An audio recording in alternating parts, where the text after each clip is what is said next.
concentration camp facilities being built in America under the guise of FEMA going back over 30 years, but it is accelerating.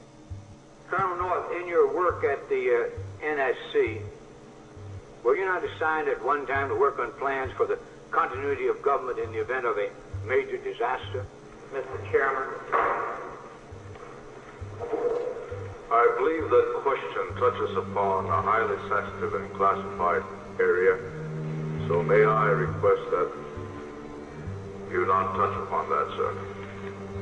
I was particularly concerned, Mr. Chairman, because I read in Miami papers and several others that there had been a plan developed by that same agency, a contingency plan in the event of emergency that would suspend the American Constitution. And I was deeply concerned about it and wondered if that was the area in which he had worked.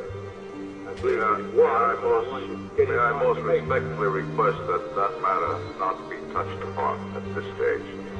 If we wish to get into this, I'm certain arrangements can be made for an executive session. And tragically, the only member who got close was Jack Brooks. I hear there's rumors on the internets. Go ahead. Another subject. We have a very great problem in this country today, and I wonder if you would use your leadership to counteract the rumor mongers that are abroad in the land who are spreading all these rumors and scaring people to death. Large segments of our citizens believe that the United Nations has taken over whole blocks of counties in Kentucky and Tennessee, and some of them, they believe that we're to the concentration camps, and they're going to give our army to Russia and all that baloney. The issue is, we live in an interdependent world. We have to cooperate with people. We're better off if we do. We're better off with NATO. We're better off with the United Nations. We're better off when these countries can work together. So, a doctor from China's military system has stepped forward to reveal more information about the organ harvesting concentration camps. The FEMA plans to imprison American citizens have generated a lot of interest around the country in locating the potential prison camps throughout the country. These may be facilities currently being used as prisons, such as those you saw earlier, or prisons that are being built supposedly in the name of the war on drugs, or facilities that have other uses but which could be quickly used to detain large numbers of people, such as this Amtrak facility in Beech Grove, Indiana. In the councils of government, we must guard against the acquisition of unwarranted influence, whether sought or unsought, by the military-industrial complex. The potential for the disastrous rise of misplaced power exists and will persist. We must never let the weight of this combination endanger our liberties or democratic processes. We should take nothing for granted. Only an alert and knowledgeable citizen can compel the proper meshing of the huge industrial and military machinery of defense with our peaceful methods and goals. The scenario was a fake, but the pepper spray and billy clubs used to break up this riot were definitely real. Good evening, I'm Miranda Stevens. Whether it's terrorism, riots, or any major disaster, local agencies will be the first to respond. That's why Roanoke City wants its disaster training to be as real as possible.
corporations have always been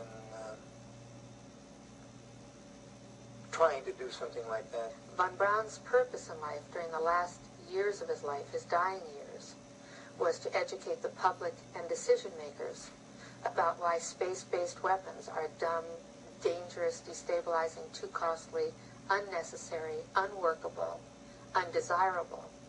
The strategy that Wernher von Braun taught me was that first the Russians are going to be considered to be the enemy. In fact, when I met him in '74, they were the enemy, the identified enemy. We were told that they had killer satellites. We were told that they were coming to get us and control us, the dirty commies, that whole story. First, the Russians were the enemy against whom we're going to build space-based weapons. The ballistic missile defense system is probably a pipe dream in the sense that if what it's designed for is that you know where it's coming from. And when we had Russia, there was a 50-50 chance that you knew about where it would be coming from. In 1977, I was in a meeting in Fairchild Industries in a conference room called the War Room. And in that room were a lot of charts on the walls with enemies, identified enemies, names that people had never heard of, names like Saddam Hussein and Gaddafi. But we were talking then about terrorists, the potential terrorists. No one had ever talked about this before. But this was the next stage after the Russians, against whom we were going to build space-based weapons, these terrorists. They wanted a weapon system they could put in space that would stop a ballistic missile. That was the concept. This is 1977, and they were talking about creating a war in the Gulf region.